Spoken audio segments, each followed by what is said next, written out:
Saints. Saints by 16, I think, is what I'm going to go with. Wakefield have been a bogey team for them in the last couple of years, but in the last probably 3 seasons. But I'm still going to go with Saints. I just think they're too good for everyone at the moment, sadly. Yep, and I would argue that Wakefield are the worst team in Super League right now. Saints by 20.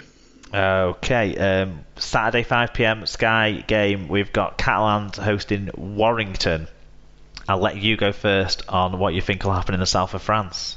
Again, another tough pick. I'm picking Warrington to continue the momentum and to get this one, although with no massive confidence. Warrington by 6. I think Warrington will obviously have enjoyed that win on Saturday. I've heard that Gypsies have moved in on where they were supposed to be having the training. I saw that on the Love Rugby League website this afternoon. So where they were supposed to be preparing for the game when they travelled over at Palau's ground has been taken over by the travelling community in the south of France. So I actually think that might disrupt things a little bit. And I'm going to go Catalans by 2. I kind of want Wire to win because I think Wigan can't really catch Wire, but they can stay ahead of Catalans. Yeah. But it doesn't matter. If Wigan take care of our own business, we finish 4th at worst. So I'm going to go Catalans to win by 2. Okay. Sunday, 2 Sunday games this week. The first one, 3 p.m. kickoff, both of them. But the first one is over in the east of Hull. And it is Hull Kingston Rovers versus Castleford Tigers. This is an interesting one because KR have got a hooker again, so that could help them. I've got no reasoning behind this other than for my team's position, I want this team to win more than the other team. I'm going Hull KR by 4. Okay.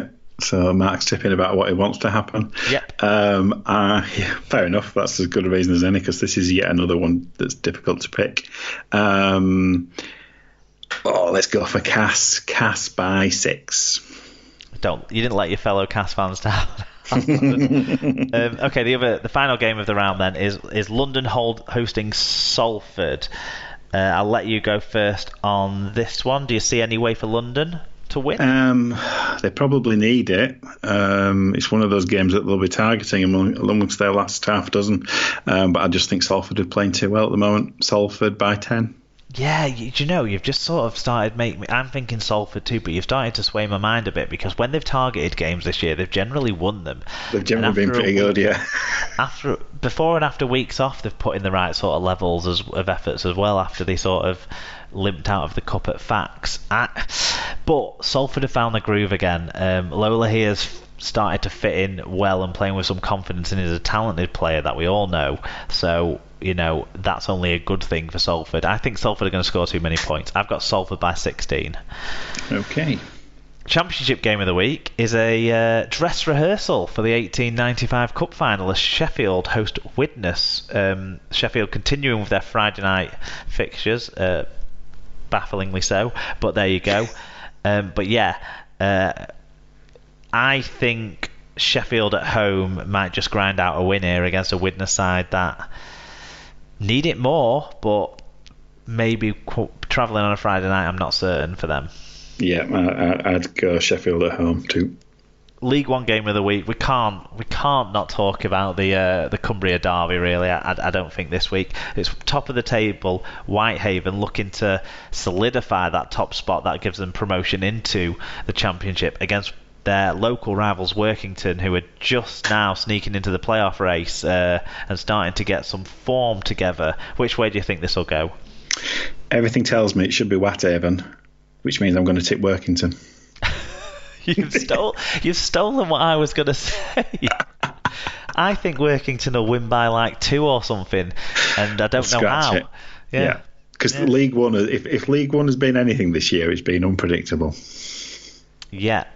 Women's Super League game of the week. I think it's going to be really interesting to see how Castleford Tigers or Tigresses bounce back this week. So I've got their game, Castleford versus Bradford, as the one to look at. Bradford have got some experienced and talented players in their side who might be looking at that young Castleford side and thinking this is a chance for us to get an upset win. I still think Castle probably win and still probably have enough, but it'd be an interesting watch, this one, I think. Yeah, I'm massively conflicted, obviously, so I'm going to go for a draw. In the NRL, potential British players out there to watch. We've got the Warriors versus the Raiders Friday at 9 a.m. Broncos versus the Storm Friday at 10:55 a.m. See if Farnsworth gets back in for the Broncos. I hope he does. Sharks versus the Rabbitohs on Saturday at 10:35 a.m. We expect Tom to play again. Sam's a bit off still, and George obviously is serving his suspension. Roosters versus the Titans Sunday at 5 a.m. We could see two former teammates of many a grand final winning Leeds side facing off against each other in that one. And then the Dragons versus the Eel on Sunday at 7:05. We expect Jammer and Widdop to be playing for the Dragons in that. Make sure all the games you watch, follow, even just see fancy highlights of or what have you, you get your fan views into us on the Google form for next weekend. If you can't find the link anywhere, send us a message. superleaguepod@gmail.com, facebook.com/superleaguepod, or @superleaguepod on Twitter, and we will send you a link to the fan reviews form so you can get them in before the 10 o'clock cut-off next Sunday night, and we can have loads of your fan reviews to talk about on next week's show. That is pretty much it for this week's show. We've just got a quiz that I've themed around the two finalists of the 1895 Cup, so get prepared for that, guys. Bring it on.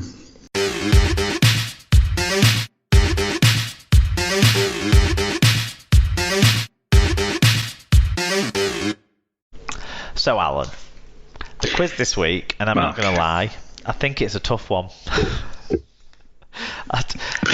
Brill.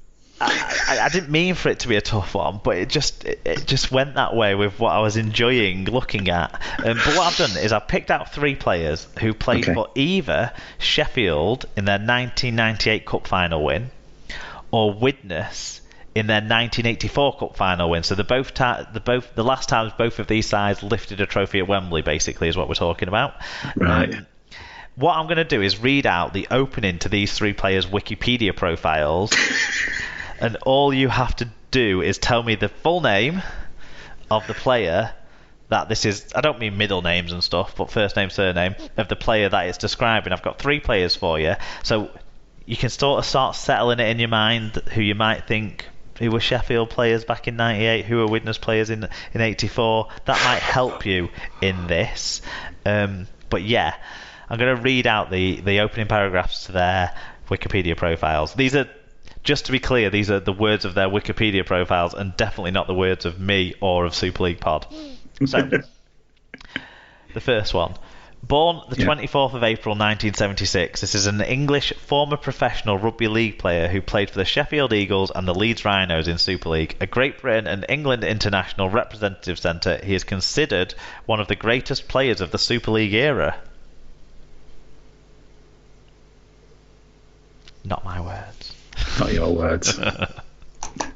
These words are not endorsed by Super League Pod. To be fair, it's not a bad shout. Leeds and Sheffield. So Can you just give me the year? Can you just give me the year he was born? Yeah, 24th of April 1976. 76. Yeah, Great Britain and England international as well. Oh right, okay. Oh, it's got to be Keith Senior. It has got to be Keith Senior, exactly. Yes. I'm happy now. That'll do. Well, this one tests whether you know former players' first names, to be honest. Okay.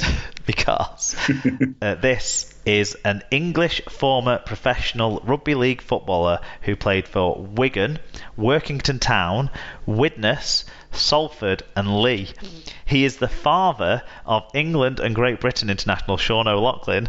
He is the grandfather of England rugby union player Owen Farrell. So it's basically, do you know Sean O'Loughlin's dad's first name? Nope. I do not. The Widnes fans, I would suggest. Oh. If in doubt. Is it John? No, it's not, unfortunately. It's Kieran. Kieran O'Loughlin. I definitely want to go with that. No. Okay. Born 24th of May 1968, Also known by the nickname Beans, this is an English former professional rugby league player who played in the 90s and 2000s, and coach. He played at representative level for Great Britain and England, at club level for Sheffield Eagles, Halifax, Hull FC, Wakefield and York as a prop, i.e. number 8, and coached at club level for Wakefield. He's inspired many with his speech about, in quotation marks, stepping over the line. I couldn't leave this one out because it was just too funny. Beans. Beans. Oh, it's how can I remember his first name? Oh fuck. Is Paul Broadbent? Yes. Yes. I knew it was Broadbent, I just couldn't quite remember it. Yeah, Paul Broadbent. Excellent stuff. 2 out of 3. Oh, I'm delighted with that, and I would not have got Kieran in a billion years. So I'm well done if you got that at home. But yeah, that would have always eluded me. I wouldn't have got Paul Broadbent either. There you go. There you go. I have very fond memories of that final. I do not. No. So, what else have you got for us, Alan? Have you got any recommendations for the SLP listeners? I would like to recommend a book. Okay. Yeah. So it's literary. It's all intelligent like. It is by James O'Brien, who is the LBC radio host. Very active on Twitter if you're into that kind of thing. And his latest book is called How to Be Right. And it's all about the political shenanigans of the last kind of 10 years, really. Very interesting read. Very, very readable. I polished it off in a couple of days. So, yeah, it's... book. Yeah, something like that. But, yeah, no, it's a very good book. So, yeah, How to Be Right by James O'Brien is my recommendation. What about you? My recommendation is very much rugby league centred. It is, quite simply, the new GB Lions jersey. In fact, the whole range, the whole clothing range. Obviously, they released it all during the week last week, and we talked a little bit before about the Connected Up Twitter campaign and those sorts of things. The videos were good and stuff, but I couldn't not order the shirt when I saw it. That's for certain. Just topped off by the red V not finishing. That just tops it off for me when they deliver on that level. But anyway, absolutely fantastic shirt in look. I also ordered one of the training tops because I thought they were too cool not to buy. I couldn't budget for the training jacket as well, which is very cool, which I did want to buy. But I think you're going to be the man from the SLP family who sports that. Oh yeah, it's already dispatched. I got a message to say it's been dispatched today, so I'm very excited about that. But yeah, I decided if I was going to splurge on something, I thought I'd do it on the top, because I've got a Great Britain jersey, the Puma one, that's similar in style, although obviously slightly different. So I thought I'd go for the track top. So I'm looking forward to that arriving. Classic early 90s vibe, which I really like. Yeah, and I've got to say the jersey is a very good quality. It's a good fit. I got a large, and it's maybe a tinchy bit smaller than the Wigan area large shirts this year, to give anyone who has got both or got a Wigan ones a bit of a guidance. But fantastic shirt. It looks beautiful, it feels beautiful, it's well put together, and there's a few flourishes on it that I think add to the whole thing. The sort of lion that's kind of threaded into the shirt, sort of on the, I suppose, right hand, on your right hand side, kind of crawling onto your belly in my case, but it might just be sat on top of your hip for other people. For those more svelte people, the technical term for that is sublimated. Did you know that? Sublimated, right? Well, it's fantastic. Sublimated. I can't praise it enough, and the speed of service and stuff was great. I mean, £50, it's not cheap, but I definitely, if you're considering it, if you're